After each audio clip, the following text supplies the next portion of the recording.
2 filters or something like that, but not many of them do. Most of them take relatively long exposures of about 60 seconds, which means they can't really look at bright stars because their detectors saturate, and they only come back to them maybe once every 3 days.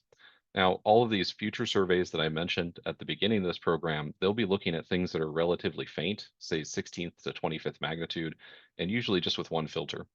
Argus, on the other hand, it'll be a little bit of a different thing. But the idea here is basically amateur photometry is very complementary to what most sky surveys are generating.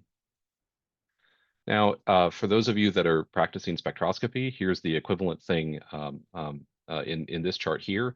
So on the right-hand side, there's actually 2 charts, the first of which shows the wavelength coverage on the vertical axis. The bottom one shows the magnitude range coverage on the vertical axis. Amateur spectroscopic equipment is listed to the left of the bar, and then professional surveys are all off to the right-hand side of the bar. You can see here that by and large, the amateur equipment overlaps almost identically with most of the professional surveys, with the exception of the low resolution stuff, which can sometimes get out into the near infrared. And then in terms of magnitude coverage, again, we basically can control the bright portion of the survey space. DESI, on the other hand, for some odd reason, it's rendering way up there, but it's actually down here. So again, amateur spectroscopy is actually very complementary to many of the different sky surveys that are out there because we can cover the things that are bright, whereas they can cover the things that are faint. So I thought this would be a really fun slide to show. For quite a long time, people have been asking, with the launch of these different surveys and these different telescopes, is this the end of variable star observing, the end of amateur astronomy? So what's going to happen to us? And then I really love this one in the lower right-hand corner from June of 2025. Do you think the Very Rune Observatory will kill amateur astronomy? And I'm still here. I still got a job, and so I'm pretty sure that the answer is going to be no, because there is always an opportunity to find some place to collaborate with these different surveys. And just to give an example of this, this is a conversation that happened from me there on the left with Ashish Marabel, who's the machine learning lead with the Zwicky Transient Facilities program from Caltech. And I asked him, I said, how many transient events per night does ETF detect? And he says, oh, about 100,000. And I said, how many can you follow up on? And he says 10 to 15. And I was like, oh, okay, 10 to 15,000? And he goes, no, 10 to 15. And so you can imagine if there's 100,000 transient events that the Zwicky Transient Facility has been detecting, and this is a survey that's been running for many decades now, they can only follow up on 10 to 15 of them. That leaves a little bit of space for us little guys to go out and catch different stars and follow up on different events. So with a 0.015% follow-up room, I think there's a little room for us to be able to do some science. So now we come to the crux of the question is, how is AAVSO adapting to the sky survey era? And this is a very difficult thing for us to be able to communicate because you might end up stepping on somebody's toes or calling their baby ugly in one way or another. And so I'm going to begin this first with a bit of a big disclaimer here. Despite what I'm about to say, I will tell you that if you're observing an object and you've been doing it for quite some time, keep observing it. The reason for this is that when I talk with professional astronomers and they go through and they select data out of the AAVSO's database, the very first thing that they do is they find a person whose data it occupies the longest time span and looks the cleanest. So they prefer long-running, consistent data sets. And so it would be a real shame to have you quit observing simply because of what I'm about to say in the next couple of slides. So please keep doing that. And then I would also say, amateur astronomy is a field of self-actualization. We go out there and we observe the sky because we love doing it. We love the experience.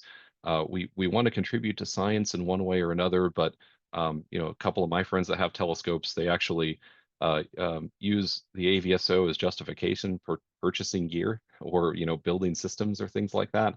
And so I would say that if you enjoy what you're doing, just please keep doing it, and just maintain what you're up to so that you can keep providing data that's on a particular variable star.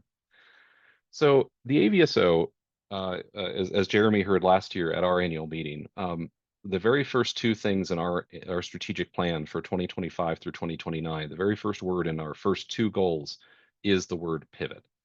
And we're going to pivot to feature high science value programs.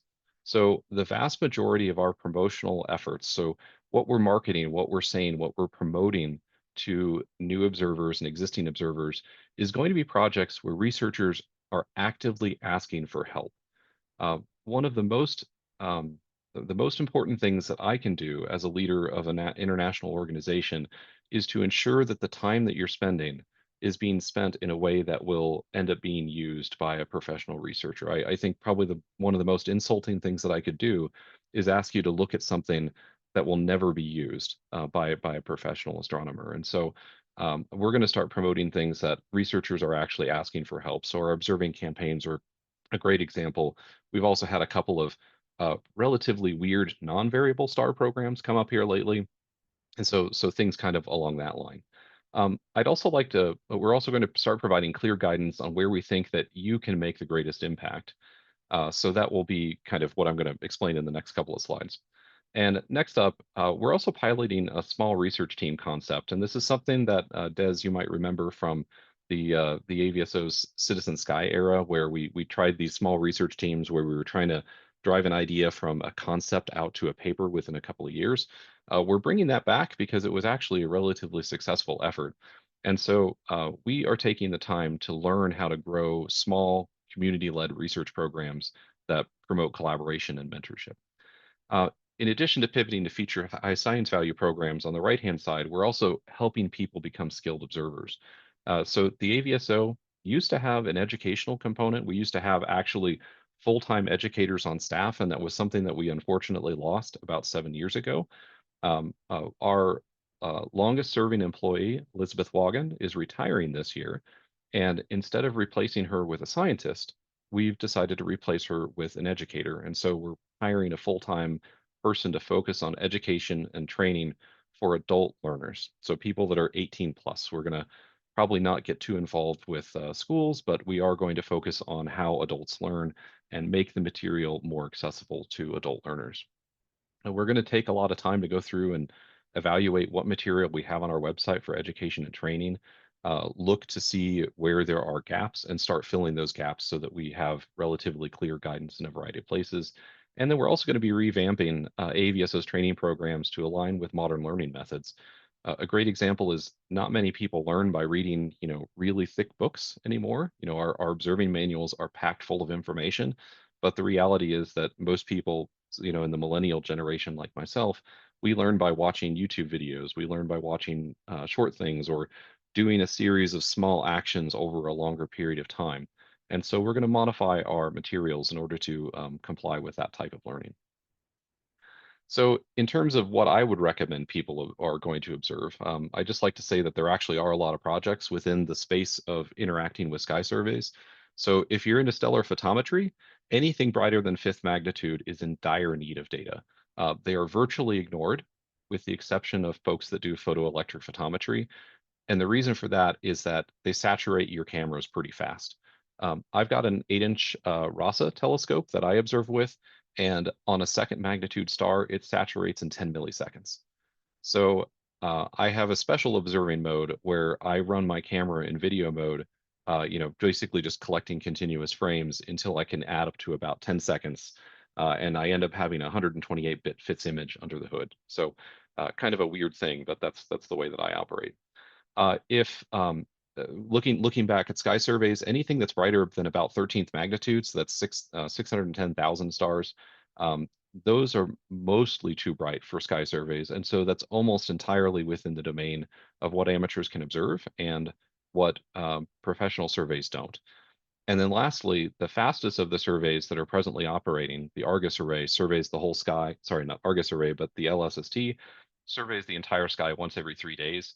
And so anything that has a period faster than 3 days is fair game as well. And there's a mere 3.2 million of them. And again, if you're observing a variable star and you've been looking at it for a long period of time, please keep observing it because it's important to have a long record of what these stars have been doing, especially with the overlap with sky surveys. On the other hand, If you're doing spectroscopy, anything that's brighter than 6 magnitude is virtually untouched by surveys. There's 2,600 variable stars that fit that category, or about 153 spectroscopic binaries. Anything that we know about, I might add. We actually found a spectroscopic binary just like about 2 weeks ago that turned out to also be an eclipsing binary, and nobody had discovered that. And this was like a 6th magnitude star, so there still is opportunity for discovery there. Next up, anything that's brighter than about 8th magnitude, those are great objects as well. There's 10,000 variables and 3,700 spectroscopic binaries in that area. And then again, also anything that's faster than about 15 days. Spectroscopic surveys don't have a very high revisit rate, and so you can go out and look at them. So lots of different objects there. If you're into exoplanets, I would say that this is actually a really new and relatively new and certainly important area for amateurs to contribute. And your work here is absolutely critical. There's over 4,000 known exoplanet host stars in the Exoplanet Archive from NASA. TESS has over 7,500, and the Exoplanet Watch monitors about 3,000 of them. And your work there in exoplanet transit photometry helps determine when a transit is actually going to occur, so that a space-based telescope can go out there and look at it with a high level of confidence that it's actually going to see the star followed by the exoplanet's atmosphere followed by the star again during the transit. So it's just absolutely critical that you work in that area. If you have relatively large optics, so something that's kind of approaching the meter class area, and I say that not from a perspective of, hey, there's a few of these things sitting around, but PlaneWave here in the United States has started producing 1 meter class telescopes that are affordable for some individuals.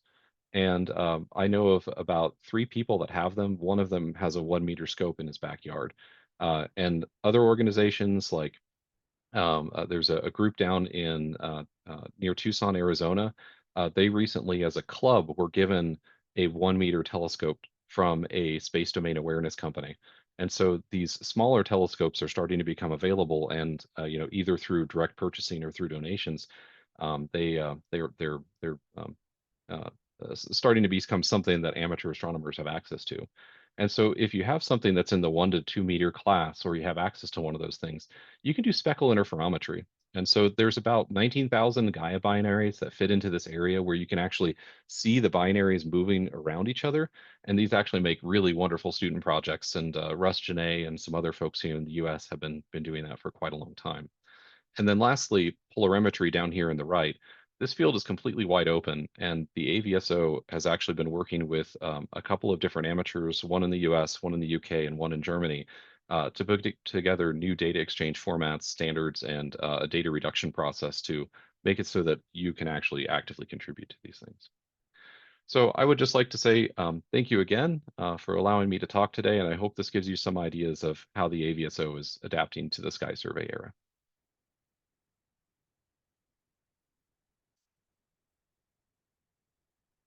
And so, Andrew or Jeremy, if you guys are talking, you're on mute. That's okay. I was just getting the piece. Well, what I'll do is, can you hear? Can you hear me now? I can hear you. Yep, I can hear you. Thanks for such a brilliant talk. Really appreciate that. If it's okay with you, I'm going to open for questions now. Yeah, that would work fine. Thank you. Who would like to ask a question? Hang on. Can you ask it here? Brian, fascinating talk, thank you. I'm Jack Martin, by the way. Is the slide presentation going to be available? Yeah, I can send it over to Jeremy. Yeah, if you do that, and I can distribute it. Thank you very much, Brian, for doing that. Just passing the mic over to the next question. Hello, can we go back to that slide where you showed which stars were best observed? Yeah, let me bring this back up again here. All right, so probably this one here with stellar photometry. One, yeah. You're saying the stellar photometry, visual magnitude less than 5 are in dire need of data. Visual magnitude less than 13 or too bright? Do you mean brighter than 5? Yeah. So like, you know, 0 through 5th magnitude, for example, are in dire need of data. So the absolute brightest stars in the sky are not actually observed very often. Yeah. Your symbol there says less than. It'd be 0, 1, 2, 3, 4. So V Yeah. less than 5. Yeah. Another question over here.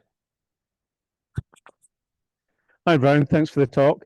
On this slide here, you've got, let's say, for example, stellar spectroscopy, 2,600 variable stars under magnitude 6. Will the AAVSO perhaps think about collating these 6,300 stars to make it easier for us to select which ones we might put into our programs? Yeah, I'm actually working with the AVSO's spectroscopy section right now to put together lists of objects that we might observe. You know, some of these variable stars, actually, I didn't know a whole lot about how spectroscopic stellar classification worked until I started working with them, but it turns out that most of the stars that are spectroscopically variable are also optically variable. You know, just from a physics perspective, it makes a lot of sense. And so right now, these are all findable within VSX, for example. We're going to be adding the spectroscopic binaries, so SB1 and SB2, so stars that orbit around each other. That's not in VSX yet, but we'll be adding that relatively soon. So it'll be a lot more accessible and easier to find these things. Any other questions? May I ask a question, Brian? Sure. Can you just briefly outline what equipment you need for polarimetry? Is it what do you like? Yeah, so there's a variety of different devices that you can actually use. There are cameras now that have here. I'll stop sharing my slides so I can be bigger on your screen. There are cameras now that instead of having Bayer arrays, they have polarimetry arrays. Our experiments with them thus far have not shown that they're precise enough for doing stellar work, so I would probably refrain from using one of those, at least for the present time. There are a couple of other like DIY hand-built kind of things that are out there. And then there is a talk that I'm looking forward to at the AVSO's annual meeting next weekend, where a researcher has a continuously spinning prism. Sorry, like starts with a W. I'm forgetting the exact name of it, but he takes images very quickly, like 1,000 frames per second off of a really tiny segment of his chip. And he's saying that he can get precisions about 1 part per million, which is on par, if not better, than what professional astronomers can do with dedicated polarimeters. So I'm really quite excited to see whether or not that comes out. So when the AVSO comes out with official guidance, we'll have some discussion of which types of devices we recommend, and you know, if you want to build something, you know, here's a kit that you can kind of put together. We'll point you to those different types of hardware. Very good, thank you. Another question, if I may, which is around sky coverage. So I remember last winter there was quite a lot of discussion and interest about amateurs monitoring T-Core Bohr as it was fading in or disappearing in the twilight and reappearing in the morning sky, and even during the day. Do you think? Do you have any numbers or insights into the role of the amateur could have in those difficult to observe by professional systems parts of the sky? Yeah, no, it's actually turned out to be both a blessing and a curse in terms of folks observing T Corona Borealis. I get an email on my phone every 6 minutes with the latest data on T Corona Borealis.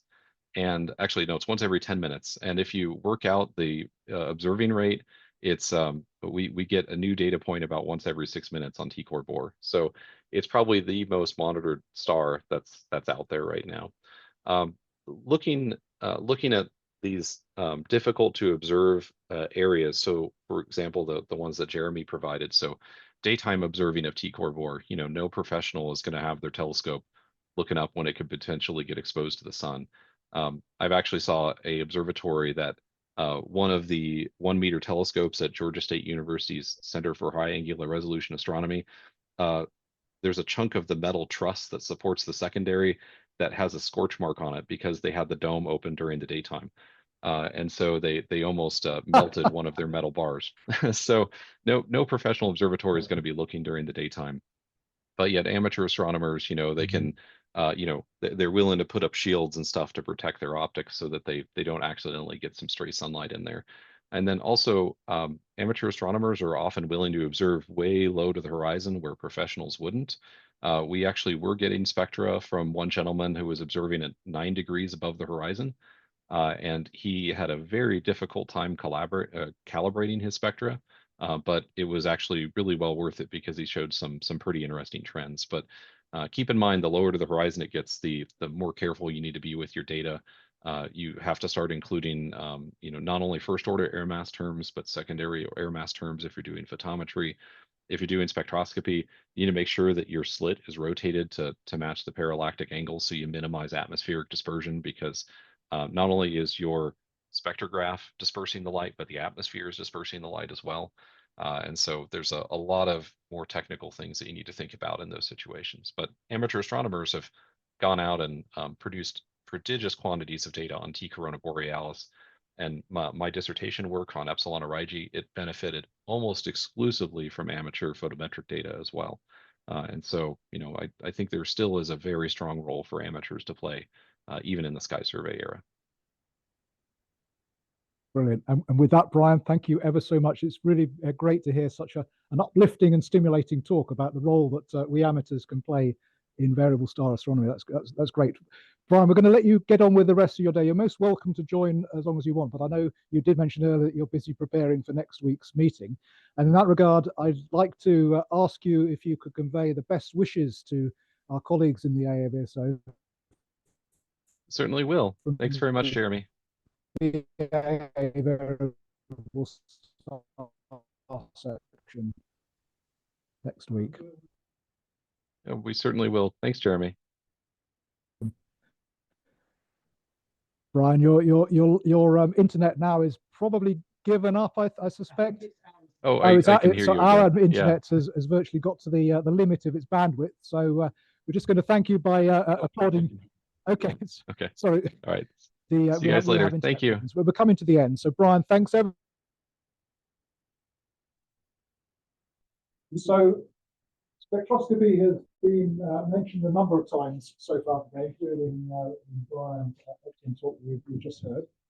So who better to hear more about spectroscopy from than David Boyd? You all know that David is really been a pioneer in spectroscopy for a number of years. Great pleasure to welcome him this afternoon to the Variable Star Section meeting to talk about spectroscopy of the massive eclipsing binary VV Cephei. Thank you, Jeremy. Can you hear me at the back? Yeah, good. I thought on my first slide I would put a representational image of this pair that's roughly to scale in terms of the size of the components and the distance. Unfortunately, the secondary I had to make twice as big so you could actually see it at all. That's the one down in the bottom right. So bear in mind that that's what this binary system is all about. It's a very weird system. Right, brief outline of the talk. I'll say a little bit briefly at the beginning about some of the publications there have been about this system.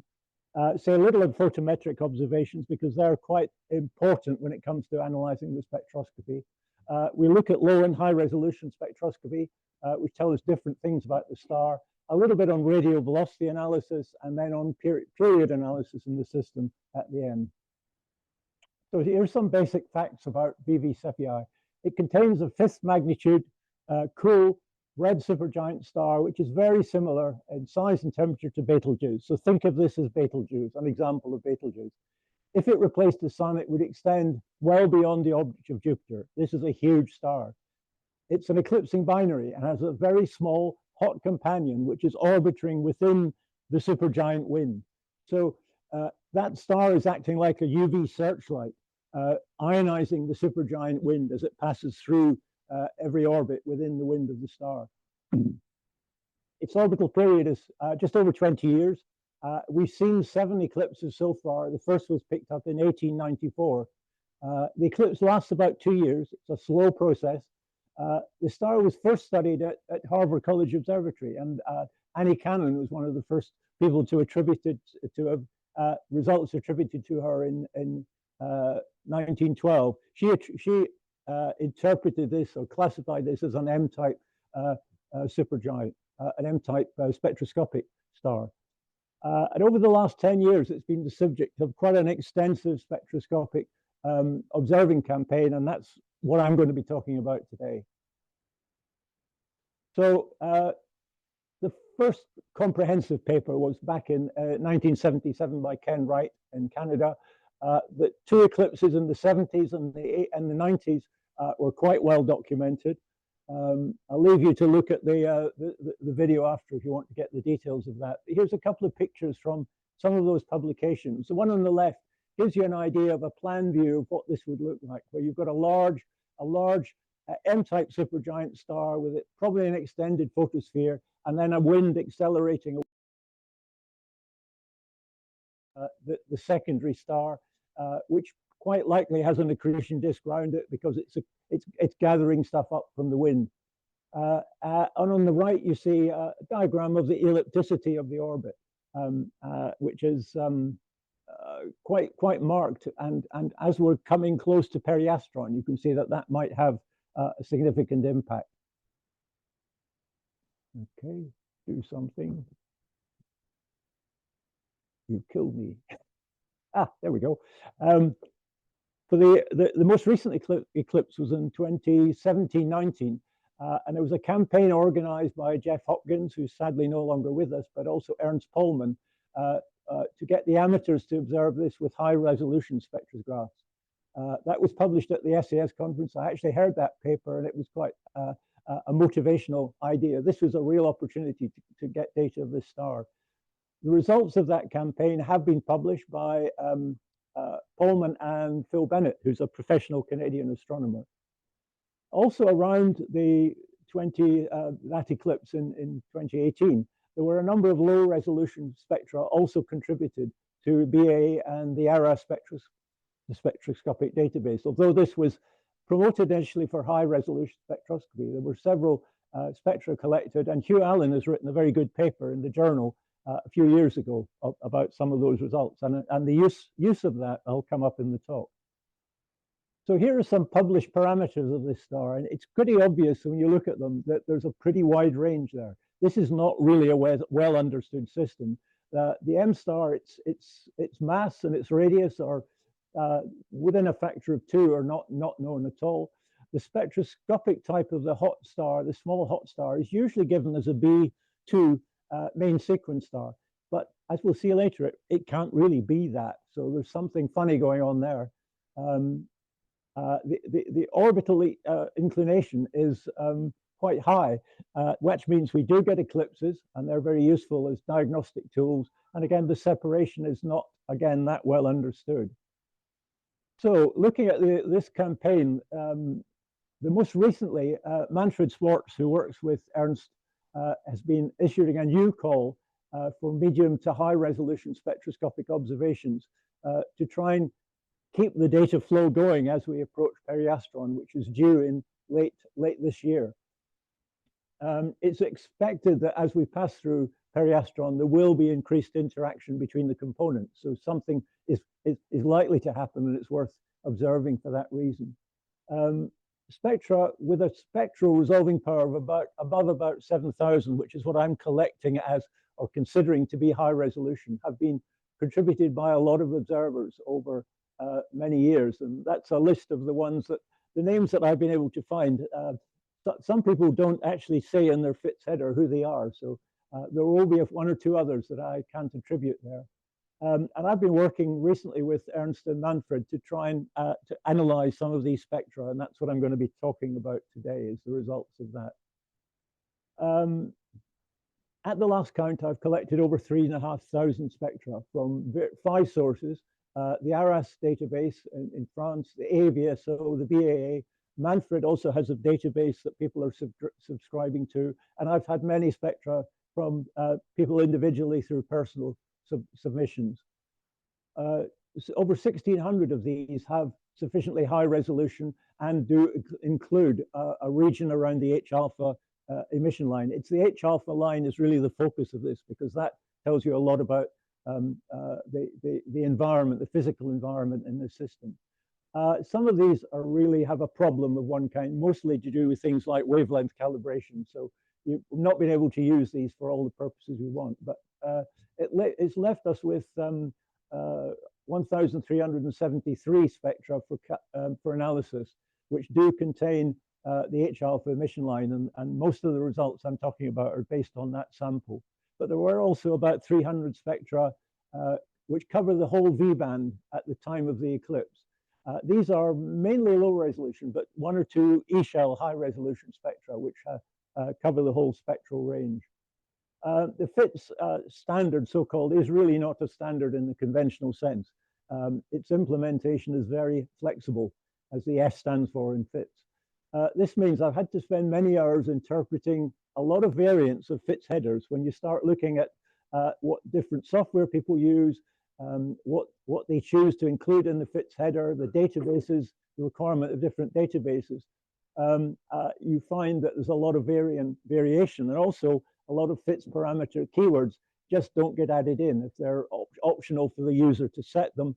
Important ones are things like the site location, the latitude and longitude. If you don't have these, you can't do barycentric correction. And if you're trying to do accurate radio velocities, that's important. So I've had to do a little bit of research, trying to work out where I think somebody is, and going to Google Maps and getting a latitude and longitude, putting those back into the FITS header, which should have been there. And that allows me to use almost all of those spectra, although some information was missing. Now, if we look at the V magnitude of the VV Cephei, the top graph shows you about the last 15 years of the AAVSO V magnitude, which has got quite a wide scatter on it. But if you start doing daily averages, you remove obvious outliers, I'm afraid some of these observed you have to just throw out, because they're really, for some reason, they're so far off the right magnitude that they're not usable. But you can then construct running means, 5-day running means, and you can produce the bottom graph, which is a smooth running set of V magnitudes. The good thing now is that given any date, you can find a V magnitude which was the likely V magnitude of the star on that date. So what does spectra of VV Cephei look like? Well, they're a combination of the supergiant spectrum and the spectrum of this hot star, which is actually accreting matter from the giant and may well have an accretion disk. You get a spectrum that looks like that. The main features you see there are the strong titanium. Let me try if I can do that. Yeah, these TiO absorption bands in the spectrum. The giant star does not produce any emission lines as such. The hot star, it's still probably a main sequence star, whatever its spectral type is, but it in itself will not produce any emission lines of its own.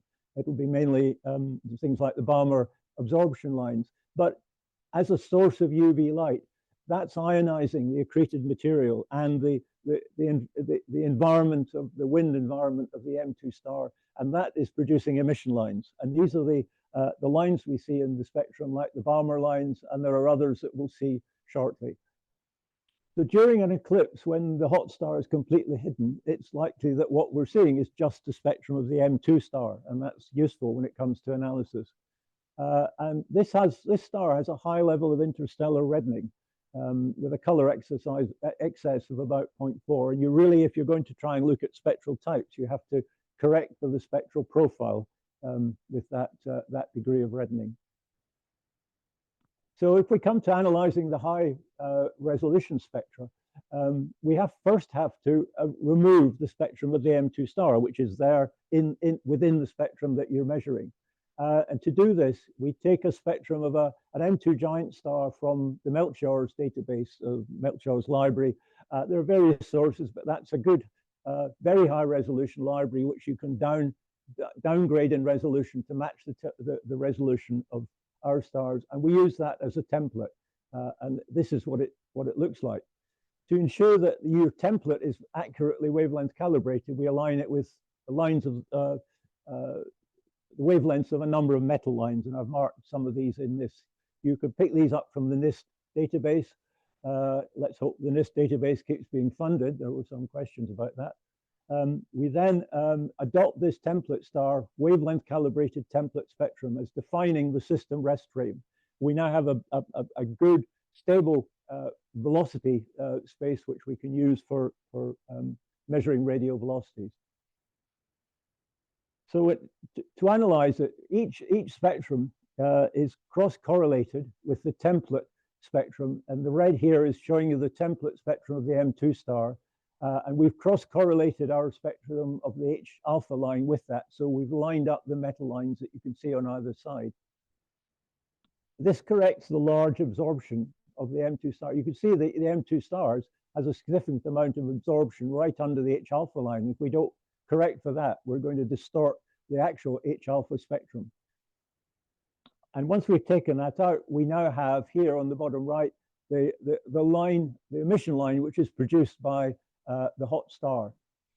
And this is what we call a relative flux spectrum. That means that the measurement of flux or energy is correctly, consistently measured across all wavelengths, but its scale is still in arbitrary units. We don't know really what this vertical scale is. So that's the first thing we now want to do, is to try and establish what that scale is and calibrate the spectrum in absolute flux. What we want to do is to produce a calibrated spectrum in physical units of absolute flux, usually ergs per square centimeter per second per angstrom. And this is done using spectra which have been recorded, which completely include the V filter passband. So it's spectra like this in this diagram, where the spectrum covers all of the wavelengths, and that's just showing you what the V filter, typical V filter passband would look like. That's a Johnson-Cousins profile. Because if we know the V magnitude of the star at the time of periastron, this tells us the flux transmitted by the V filter, because you can calibrate a V filter using standard stars such as CalSpec stars, which have known spectral profiles. You can work out, if you take a spectrum with a V filter, you can work out what the flux is that's transmitted through that filter. And you can use that to assign an absolute flux scale to the spectrum. However, not all of our this is fine if you've got low resolution spectrum, not all our high resolution spectrum will include that V filter passband. So we've got to find another way. The way we do that is using these 300 low resolution spectra, which are response corrected and flux calibrated by the user using the V magnitudes which are measured. You see these we now have an absolute flux scale for a spectrum like that. If we look at the region around H alpha and we measure what the absolute flux level is in the continuum on either side of H alpha, we can use that to calibrate our high resolution spectrum, because if we plot log 10 of that continuum flux at H alpha versus V magnitude for these spectra, we find we get a very strong correlation between these two. So there's a strong link between whatever the V magnitude of the star is and what that flux absolute flux calibration is at the H alpha line. And we can use the V magnitude of a star. Once we know when the spectrum was recorded, we can use the V magnitude corresponding to that time to estimate what the flux is, and we can then, because we know the flux at H alpha, we can scale the whole spectrum level so it matches that scale spectrum. And by doing that, we effectively arrive at an absolute flux calibrated spectrum of our H alpha line. The precision of doing that is probably about 10%, no better than 10%, but that's an awful lot better than 0%, which is all we have if we only have an H alpha spectrum. That's the value of trying to do this measure. So what we now have is a spectrum of the H alpha line like this, which is calibrated in absolute flux. Now we know that most people who have analyzed these say that what we're actually looking at H alpha is actually a symmetrical emission line, out of which a significant amount of absorption has been taken somewhere between from where the light was emitted and where we observe it.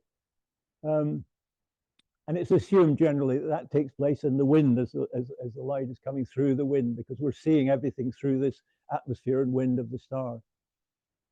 So now, because our spectra are all flux calibrated in absolute flux, we just numerically integrate this over a continuum line, and we can get the flux of each, of the absolute flux in H alpha of each of our spectra. And if we now look at all the spectra that have been collected over the last 14 years and plot this, this is what the integrated flux looks like. And we very clearly see the spectrum, the eclipse that happened around 2018. But we also see here, there's a lot of obviously variation, modulation going on. In fact, you see it all the way through the eclipse if you look closely. And I'll talk more about what that might be.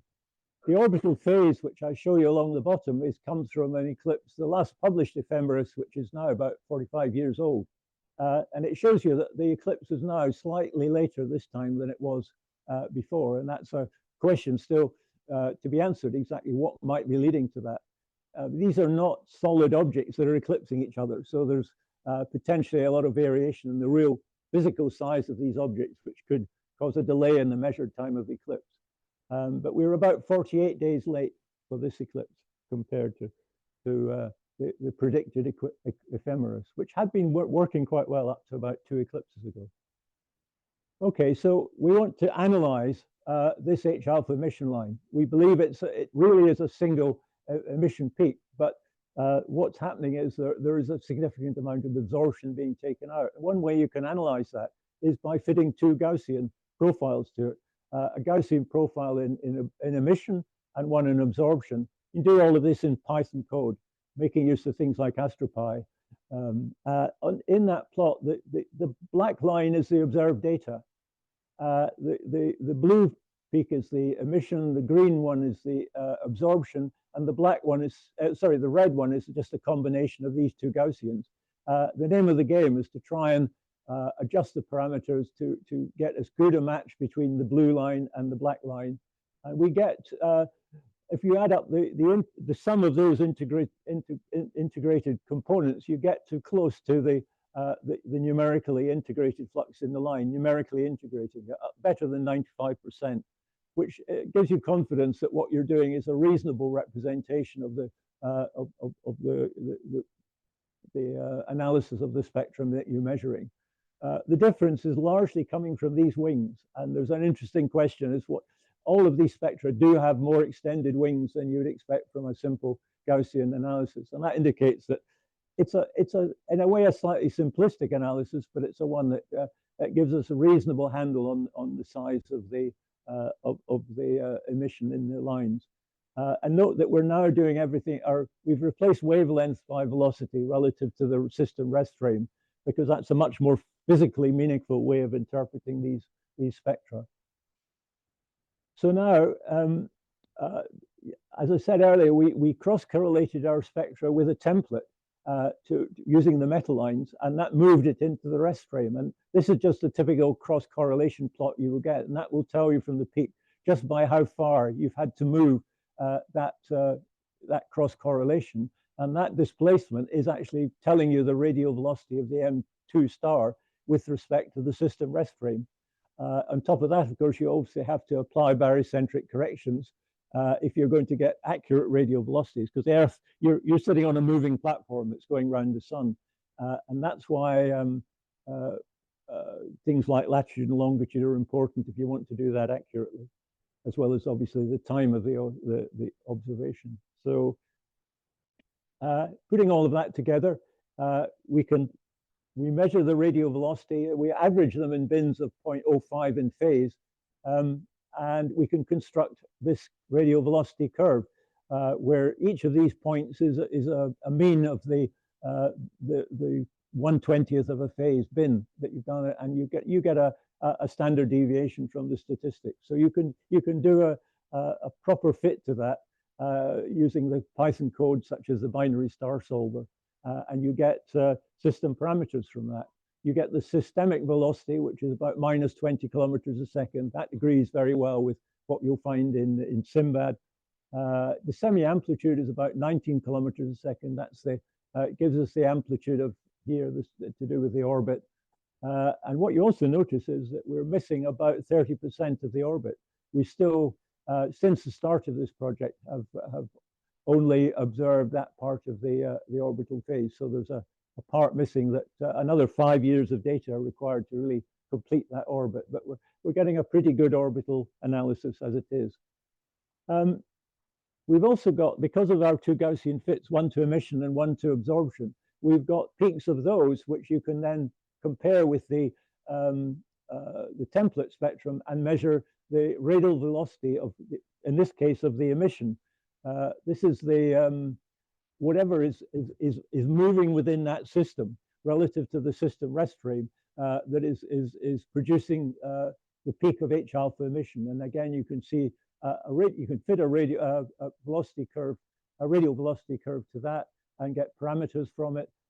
You could see there's a rather peculiar thing going on here where there's a bit of a skew up and down, and I'll show you what that where that comes from in one of the later slides. But this is the movement of the source, whatever it is, of H alpha emission within that system, believed to be pretty close to the hot component or some environment very close around the hot component. You can put these together, and as you would expect with a binary system, you get these 2 plots are in antiphase, where the red one is the giant and the blue one is this H alpha emission, which we're assuming is closely correlated with the hot component. And if you look at the relative amplitudes of the semi-amplitudes of these, it tells you that the hot star is probably fairly cool. The cool star is probably about half the mass of the M2 supergiant star. But that's again subject to quite a lot of experimental uncertainty at this point. We can then do the same for the H alpha absorption. The bit that was the negative going Gaussian in that fit. This is telling us about the movement of whatever is absorbing the emission, the H alpha emission from the hot component is being absorbed before we see it. And this is the velocity curve of the object or the environment that's doing the absorption. And if we then put all these 3 plots together now, what we see is that there is a redshift. If you take the difference between the emission of the H alpha, which is the blue line, and the absorption of H alpha, which is the green line, there is a redshift of about 20 kilometers a second relative between one and the other. It's not a perfect match at all, but there is relative movement between these 2 regions. And this is starting to give you some information about the possible physics interpretation you'd want to make of this system. And it also explains why, if you remember, if you looked at the profile of the line, the blue peak to the left was always generally higher than the red peak to the right. And that's because of this redshift of the absorption band in the middle of the line. So it sort of hangs together consistently when you look at it. And to go back to talk a little bit about the hot star, because there's a significant amount of reddening, you have to correct for that reddening. But if you assume that during an eclipse, what you're looking at is the spectrum of basically the hot star. The hot star is hidden behind it. This is the spectrum of the cool star. And also in that plot is the pickles of an M2 supergiant. So that's confirmation that when you can only see the M2 supergiant, its spectral type is really genuinely M2. And so it's good agreement with that reference, but it's a synthetic spectrum, but it's often used as comparison to give you an idea of a match to a spectral type. In the bottom plot, I've also added to it, I mean, the blue line is the same as the upper one, which is the inside spectrum, inside eclipse spectrum. But if you also record, take a mean of the spectrum recorded outside eclipse, which now will include the spectrum of the hot component, that's the upper of these plots, and then the difference in it must be the spectrum of the hot star. Again, de-reddened, corrected for reddening. So if we plot that here, this is what we get for the spectrum of the hot star. It has a lot of emission lines in it. If you want to find out what temperature is, you try and match it against the Planck black body temperature. And the one which gives you the best fit is around 900 Kelvin with a maybe plus or minus 250. And if you look up a paper like Pico and Memojet, which gives a lot of reference information about main sequence stars, that tells you that this is probably an A1.5V star. So it certainly ain't a B2 star. The reason that you could be fairly confident about that is this hot spectrum contains Balmer and Fe2 emission lines, but it does not contain any HE1 lines. I've marked where the HE1 lines would be. There is no sign of them at all. Now, this indicates that the temperature of that hot star must be less than about 10,000 Kelvin. If it was more than 10,000 Kelvin, it would start to produce HE1 emission, and you don't see it. And if it was a hot B2 star, its temperature would be around 25,000 Kelvin, and it would not only be producing H1 line, but also H2 emission. And again, there's no sign of that there. So I would argue that on the basis of what we're measuring from our spectra, this star is not a B2 main sequence star. It's more like a fairly hot A-type main sequence star. And just to look a little bit, this is just comparing two plots. So the upper plot here is the integrated flux as we go through the eclipse. And I've just marked first, second, third, and fourth contact, as you would typically label these. And on the lower plot, with the same time scale, I'm showing you the radial velocity of the H alpha emission. And this is why when we looked at the radial velocity curve, we got a real staggery sort of up and down effect. It's because as you go into eclipse, the star starts to get redder. Through the eclipse, it gets bluer, then a bit bluer, even more, and then redder again, and then back to the average level of radial velocity of the star on the other side of the eclipse. Now, this is much more detailed information that's ever been published before on the eclipse, and it really gives you some challenge when it comes to explaining what this star would look like and how it's physically working. The modulation, I showed you in one of the earlier, yes, okay. There is modulation in the emission line integrated flux. You could do a period analysis on it. You get around 42, 43 days. And Bennett and Pullman of one of their earlier papers say this is probably because you have an accretion disk which is firing off jets of UV light, and it's that UV light which you're picking up, which is because this is precessing, it's modulated. So that's the source of the modulation. There's also pulsation. Being a supergiant, it's almost certainly pulsating. You see that in the light curve. You can do a period analysis, and you can get, depending on which part of the light curve you take, you get different figures, but they're always around 150, 170 days. So that's the behavior of the M2 star. You can get more information out of it. And here's some pretty pictures if you want to look at them. This is the profile of the H alpha line as you go up through the eclipse. Now, another way of looking at it is just as a color plot, or you can do pretty things like that and see it in 3 dimensions. These help to give you a visualization of what's actually going on in the system. And with that, very quick summary. It's a complicated system. There are many parameters we don't know. The temperature of the star is probably cooler than is generally adopted.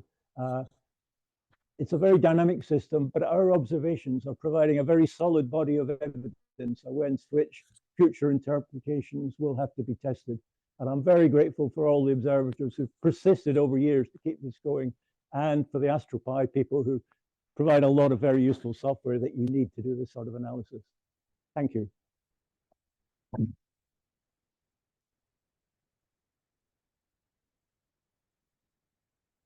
Thanks very much, David. Questions?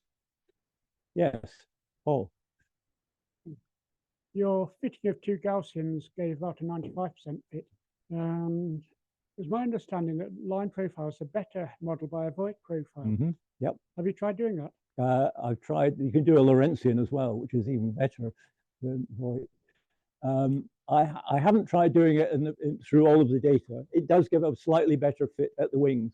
Yeah. So Because I was curious, sorry, because a Gaussian is a convolution of a Lorentzian and a That's right. Gaussian. So, Well, a Lorentzian is a combination of a Gaussian and a Voigt. sorry, wrong way round. Yes, Yeah, yes. so a Lorentzian should be better. It should be slightly better, yes. I've not just, one thing I've not gone into. Jack. Jack. Ernst and Manfred called for a resolution not below 9,000. Yet you're getting useful information on lower resolution spectra. So, well, I set the cut on this lower than 9,000 in the belief that there will be some spectra, because when they're measured and analyzed, they won't all come out at 9,000. Some will come out at 8,000, 8,500. These are valuable spectra. They have enough information in them to be worth including in it. So that's why I've set the cut a little bit lower at 7,000. okay. But I'm looking specifically at the H alpha line at Yes. high resolution. Should I continue doing that? Oh yeah, absolutely. Keep going another 5 years, Jack, because we've not filled up the whole orbit yet. Don't give up yet.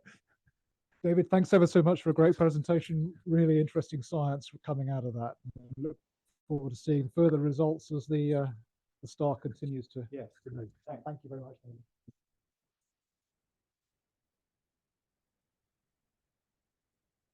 So we continue on the theme of eclipses, and who better to continue that than Des, our eclipsing binaries secretary, who's travelled all the way from Edinburgh to explain to us how we might use the MAST database to study eclipsing binaries.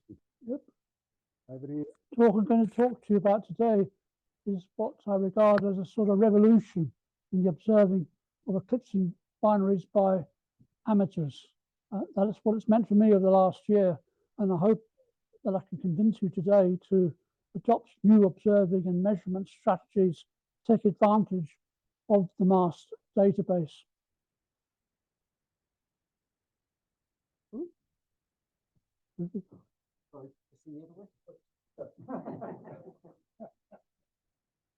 Oh, yeah. So I've got sort of suggest there's 5 things I'm going to try and get across to you. One is that simply, if you look at the MAST database, we all will learn, as I have learned, more about eclipsing binaries. We learn more about the components of eclipsing binaries. And as I'll say to you, there are suggestions for measuring and observing strategies. Talk about the benefits for amateur astronomers. And of course, when I talk about the MAST database, I'm not just talking about eclipsing binaries. It can be used for any variable star too.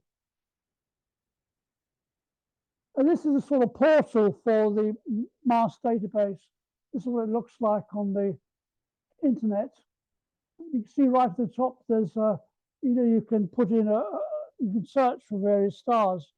So what I've done is I've just picked a variable eclipsing binary from our recommended list, which is ZZ Blue. And I chose that, and after a few minutes, well, that's just an explanation of, where my MAST got its name. And yeah, after a few minutes, it came up with this stuff about ZZ Blue, and got a list of its sort of databases, and I clicked on tests. And then on the right there, you'll see there's a list of the data on tests. But what's really exciting about MAST is that you see there's 3 blue boxes. And what the database and the program does for us is show us a light curve for each star, which I think is very interesting. So this is a light curve from March 2020. It shows, 4 primary eclipses, and you see the system varies from 6.79 to 7.4 magnitude. So it's a very easy system to observe. And so, it shows the primary and secondary eclipses are of similar depths. What I want to say first of all is that another great thing about the MAST database and the test database is that there's a little cursor can't really see, it's in the top left there, but you can move along the light curve. And this little cursor records the flux at the point on the light curve and also records the time of that part of the light curve, which means that, as I'll explain later, you can move the cursor right to the bottom of a primary eclipse and note the time, and then you can move the cursor along to the next bottom of a primary eclipse. And it's very easy to be precise about this, and that makes it a very, very convenient way to measure the period. And you consider that the test light curves or the sequence of light curves is, say, for a month.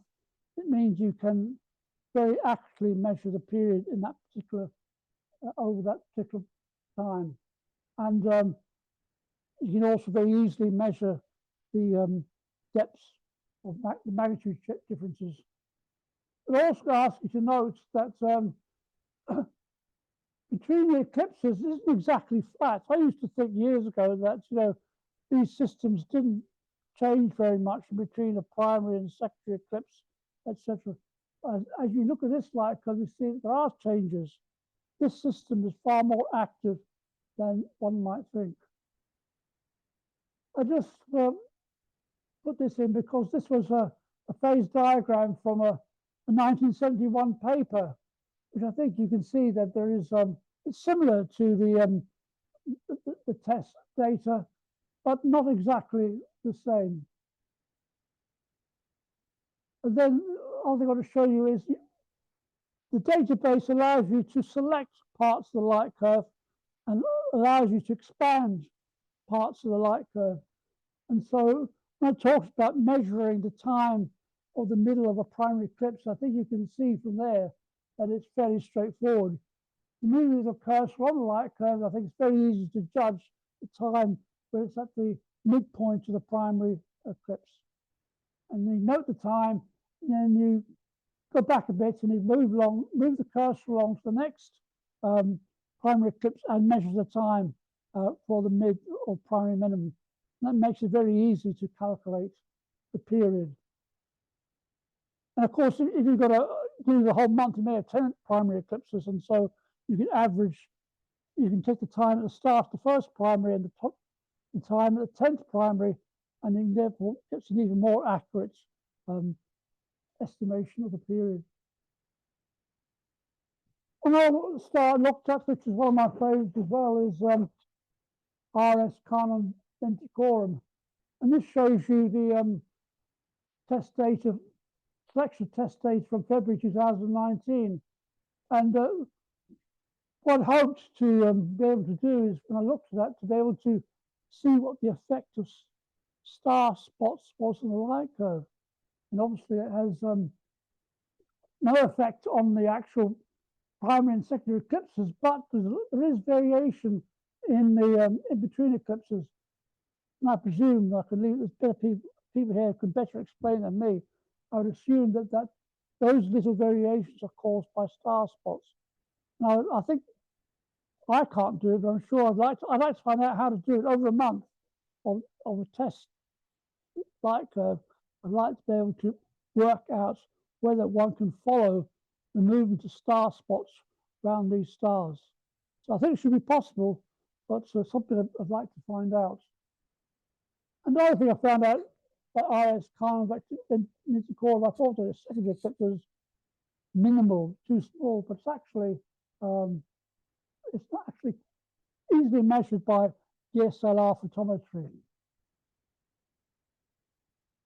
And then I looked at another bit about our CVN in February 2024. And again, it just shows you the sort of variations that take place out with eclipses. And I thought that I could never be in a position as an amateur astronomer to measure the movement of star spots, but I think in principle it's possible if one knew exactly how to analyze a sequence of variations in this type of system. I'm just curious in because I thought one of my favorite stars is Rho-Cas. And this is the sort of test data for Rho-Cas in November 2024. During that period, because of the weather in Edinburgh, I was only able to make 7 measurements. But during that period, Tess has made thousands of measurements. And the 7 measurements I've made is consistent with the test data, but I never detected that big peak and the big drop. And I think that from now on, if I was looking at my ROCAS measurements, I'm going to check how it relates to the test data. And I used to think that I'd even measure ROCAS, say, once a night. And now this suggests to me that perhaps I should measure it more than once a night, because I might then pick up some of these variations, activity. And this is test data regarding Algol eclipses in November 2019. And it's ground is based on Wikipedia entry on Algol. All the eclipses seem fairly regular in a period of 2.867 days.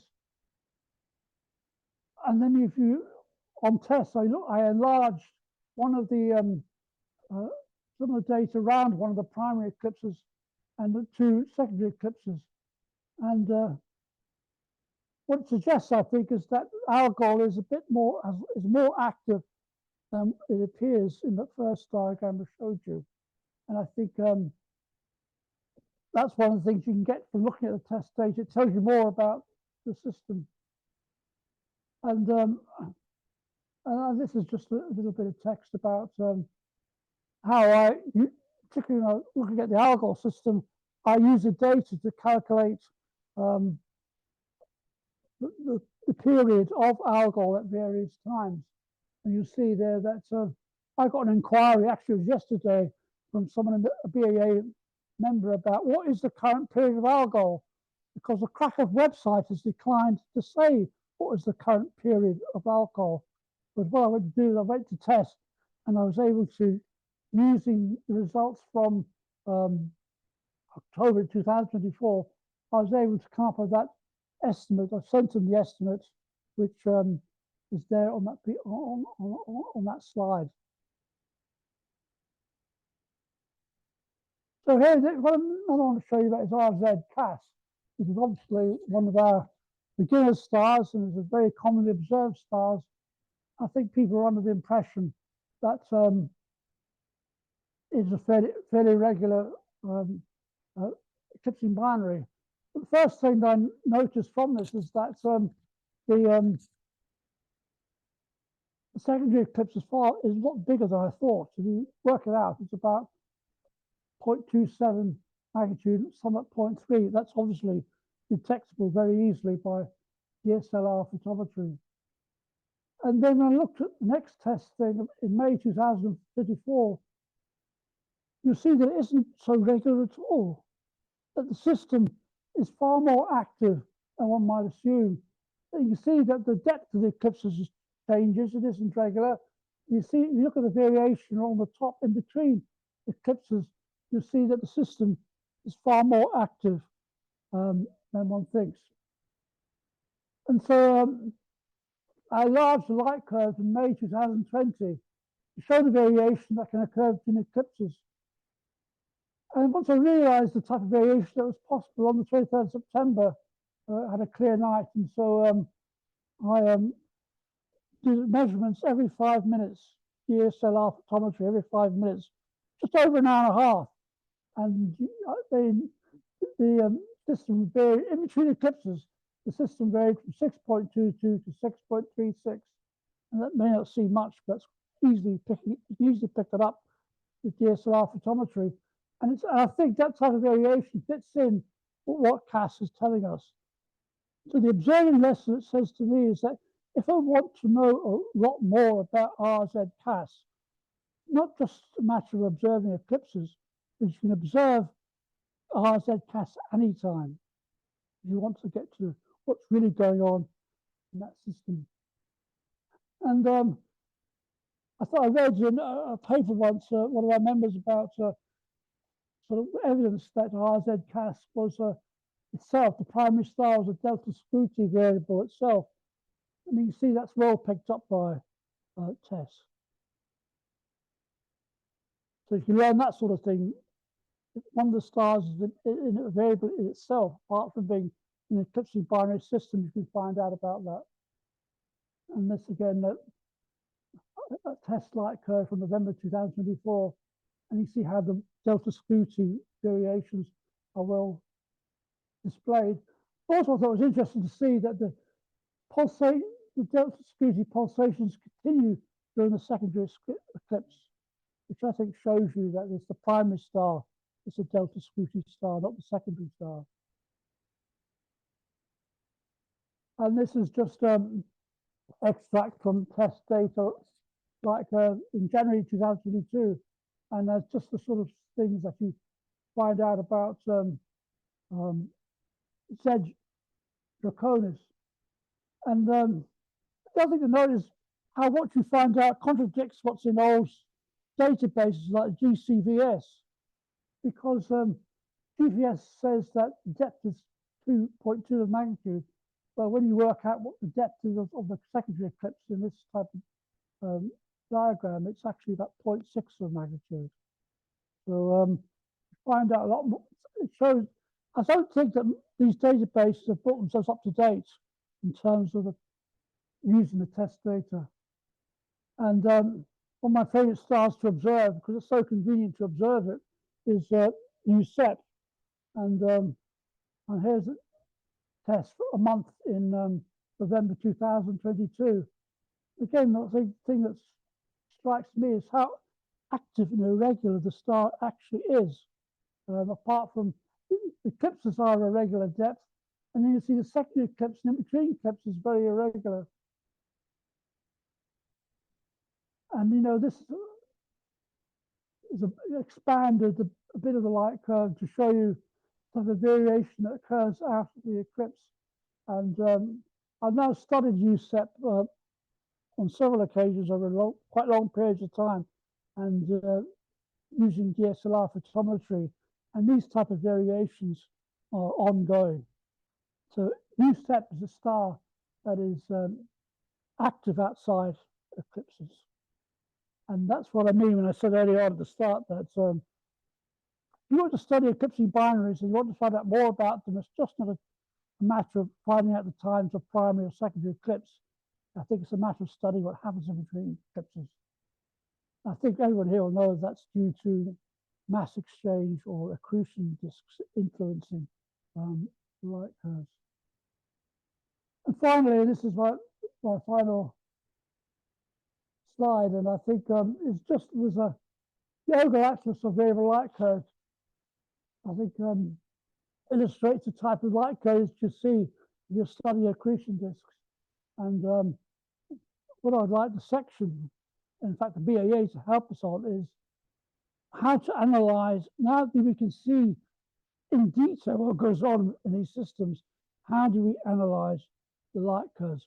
What are the features that we can see that can help us visualize an accretion disk and what's going on? And I think that type of study is in the reach of amateurs. And I think it's a very good thing that it's now within our reach to understand a lot more about how these systems operate. Thanks.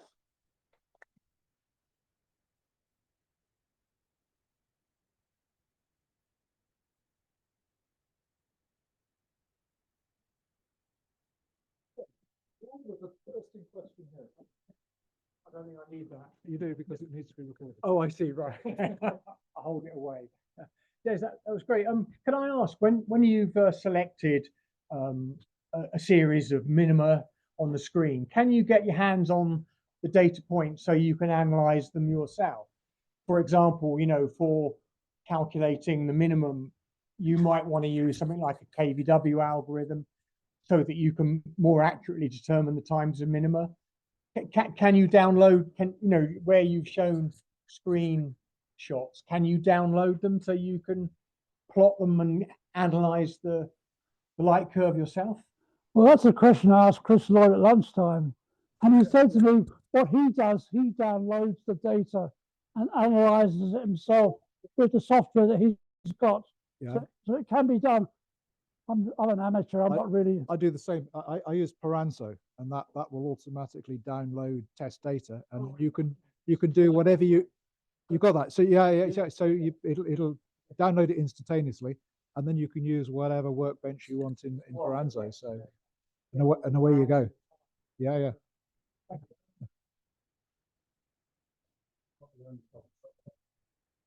There are many different variants of the processing, and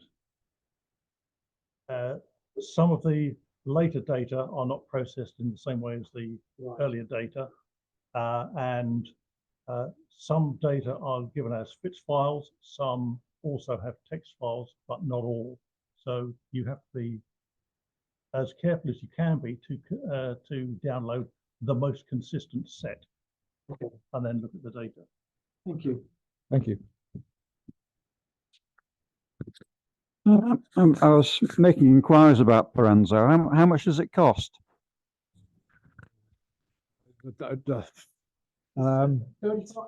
It's the renewal is around €30, but I don't know what the initial purchase is. About the same. So it's around €30. And then Something like that. you don't have to renew. You can just keep the same version. But if you want to keep upgrading, you've got to pay annually. But you can keep it, the version you've got. It's very good. It's very easy. Des, thanks ever so much for a presentation. Really appreciate that. So let's thank Des.